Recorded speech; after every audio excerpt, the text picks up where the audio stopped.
Stafford did it. He won the Super Bowl, and it has massive ramifications for our Detroit Lions. We're going to talk all about it. What's the future of Jared Goff? Should the Detroit Lions select a quarterback at 2?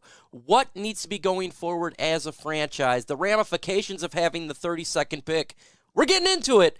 But before we get into the main part of this video, if you get to go to the bathroom and relieve yourself and enjoying doing so, but then you realize there is no toilet paper near you and or in sight, then go ahead and subscribe to my channel because we talk all things Detroit Lions news and rumors. And sometimes, being a Lions fan, you just get bad luck. Also, make sure you take that like button with you, wipe that bad boy up, and flush it down. Let's get into today's Lions news.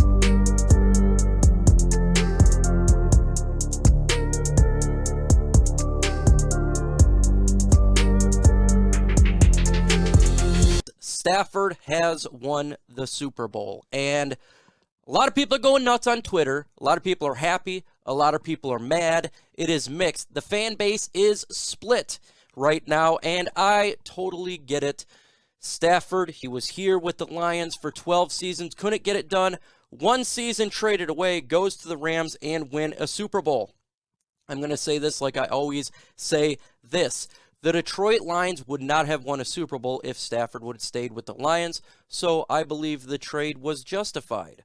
We are in a rebuilding mode. The Rams were in a win-now mode. Stafford leaves to Detroit, goes to the Rams, has success, but the Lions, we need help all over the field. We're not just talking about the quarterback position, but we're talking defensively, offensively, all over this bad boy. And people want to know, who should we be mad with? Who is the frustration needs to be going at? Well, obviously, you can definitely talk about the Ford family. It always starts at the top. You can also talk about Quinn Trisha. We did have a winning team before he came here. We're talking about Matt Patricia. He gutted this team, and it really hurt the franchise. But this team has not won for many, many years. But the only way that we can go forward is do what we do best and drink that hopium, take it all down. But we do got competent leadership, I believe, with Chris Spielman and Brad Holmes, Dan Campbell, and the coaching staff around. We just got to improve as a franchise going forward. So shout out to Matthew Stafford for winning the Super Bowl. I'm also want to shout out A'Shawn Robinson because I feel he was done really bad here with the Lions. Quinn, Trisha, Matt Patricia did not like him, said he was trash, he would not succeed. And how is that working out for you, Matt Patricia, as he was very dominant in the Super Bowl, and now he's got a ring. So I'm happy for A'Shawn Robinson, Brandon Powell as well. Happy they are succeeding, and hopefully everything goes well for them going forward. This is the pinned comment for this video. Is taking a quarterback at the number 2 pick a must? Would you draft a quarterback because you feel that if you look at other teams, like, again, Matthew Stafford, or you look at Patrick Mahomes, they got a good quarterback, so you must draft him at 2. I disagree with that assessment, but let me know what you guys think. Should the Lions must take a quarterback at the 2nd pick? Why for yes and for no? We got to talk about the NFL draft now, the ramifications for the Lions selecting with the 32nd pick. We have pick number 2. We have pick number 32. 32 obviously is not the pick we wanted with the 1st-round pick for having Matthew Stafford with the Rams. With that said, that is reality. So what can the Lions do? Well, there is one positive in this. With the 32nd pick is definitely a quality trade destination for teams that are in the 2nd round. Why? Because they want the 5th-year option with the 1st-round draft pick. So maybe if Brad Holmes feels that there's not a player on the board that they would select at the 32nd pick, they could trade down with another team, pick up a 2nd-round pick, maybe a 4th-round pick, something else to accumulate more draft capital to build this team the right way. And if there is a player that falls, maybe a quarterback, another team would love to jump up and take that said quarterback, maybe we can get something good for it. Or if the Detroit Lions get lucky and a player that they covet falls to them at 32, they could just select a player. It is a 1st-round pick. It is the worst 1st-round pick, but a 1st-round pick nonetheless. I need the Lions to make the right decision for this pick. That's how we are going to win as a franchise. It is not just hope. It is not just waiting for a prospect. You please just fall there. It's about doing the scouting correctly, find the right person, regardless of what fan bases think, regardless of what the Mel Kipers and the Todd McShays think. You take the player that's best suited for you at that pick. So we'll see what the Lions get, but I'm happy we know now where the Lions select. Folks, as you can see here, it is time to rise in the rankings of Chat Sports channels. You see that right there?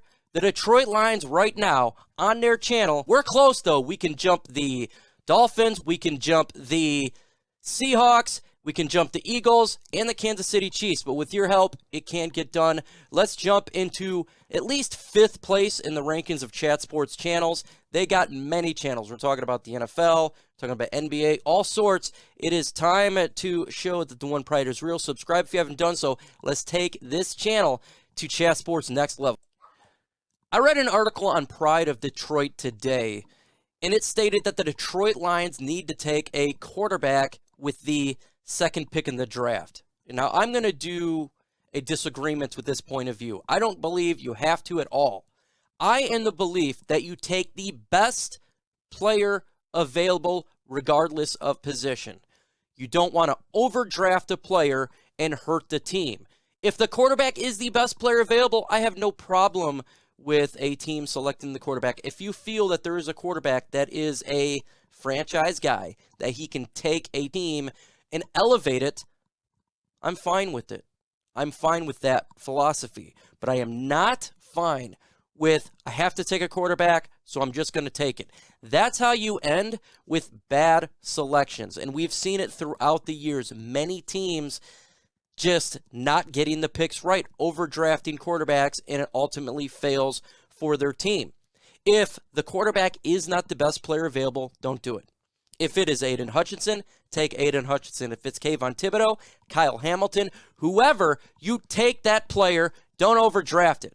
I'm not a big fan of Matt Corral. I am not. I don't think he has the longevity. He's a very slender guy. Yes, he's got a big arm, but I fear with that size. Kenny Pickett, he's got small hands. I have issues with that.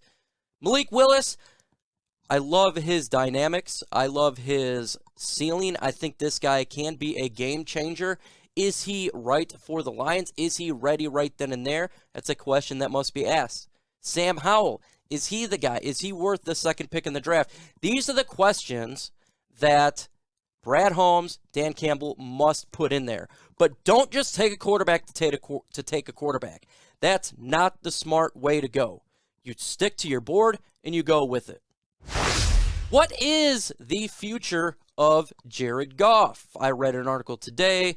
A lot of people upset that, again, Stafford goes to the Rams. We get Jared Goff. He didn't win the Super Bowl with the Rams. He come here. Is he the future quarterback of the Detroit Lions? This is what I know. He's going to be our quarterback this year. His finances dictate that. He's getting paid a lot of money. He's going to be the guy. I believe the best chance for the Detroit Lions to win compared to the drafted quarterbacks, I may like the ceilings of other quarterbacks, but I do believe Jared Goff has a better chance to win than any of the guys in the draft starting week 1. Starting that, he gives him the best chance to win. Now, they could definitely elevate and be better than Jared Goff, no doubt about it. You've seen that many times where teams will take a quarterback and they sit, and I agree with that assessment. I have no problem with that. But right now, for the Lions, and compared to the quarterbacks in the draft, he gives them the best chance to win. Could the Lions make a trade? This is why I keep saying they're not going to make a trade, because of the financial ramifications for Jared Goff. The Kyler Murray thing, extremely unlikely. Give me a Jimmy Garoppolo, extremely unlikely. That type of stuff is extremely unlikely. If you're wanting to get a quarterback, it would have to be the draft, whether you take one early or you take one mid or late or undrafted guy. That's the case. In 2022, he will be here. His future dictates his success. If he's successful, then maybe he can stay here for a longer time. If he continues to progress like he did at the end of the season, he was doing good at the end of the season. It was a tale of two halves. First half, cheeks. Second half, not cheeks. So if he wants to be the future quarterback of the Detroit Lions, he's got to show that he can continue to win and win under this coaching staff, win under the talent that we have.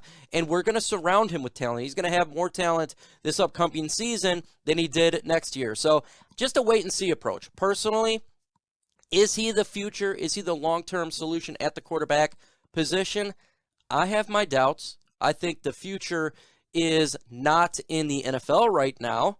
I think that's the case, whether it be, this upcoming draft or following draft. But that's my personal opinion. And it's not up to me. It's not up to you. It's up to the coaching staff. It's up to Jared Goff himself and Brad Holmes. If he performs well, maybe. If he doesn't, adios. And I have no problem with that. What is the off-season focus right now for the Detroit Lions? Well, we need to stop worrying about the past. We need to stop worrying about what ifs. There is no what ifs. The Detroit Lions, they're a 3-win team. We have the second pick in the draft. We have the 32nd pick in the draft, the 34th pick in the draft, etc. That's what we got. What we need to do now is focus on acquiring talent for this football team. Free agency coming up in about a month. Get players to help this team. Get a Marcus Williams. If you want to re-sign Tracy Walker, select your free agents you want to pick. Put talent on this team. We need the help that we can get. Cut the players you need to cut. The Trey Flowers. If you need to cut Michael Brockers or trade some of these players, do it. That needs to be the focus, not what the Rams did or what Matthew Stafford did or what another team did or what the Packers going to do. We just need to focus on what we can control and focus on the draft. Select the correct players. Stop dinking around. Stop messing around. That's what we need to focus on for this team. Get your draft board set. Pick the players. Move forward. In the upcoming videos, we do got the One Pride podcast on my channel on Thursday, 6:30 p.m. Eastern Time, a fun show. If you have not been there, that's crazy. Make sure you go ahead and hit up the show for a good time. Also, we got videos dropping every single day, so make sure you hit the bell for all notifications. Like the video if you haven't done so, and subscribe to the channel. With that said, folks, adios.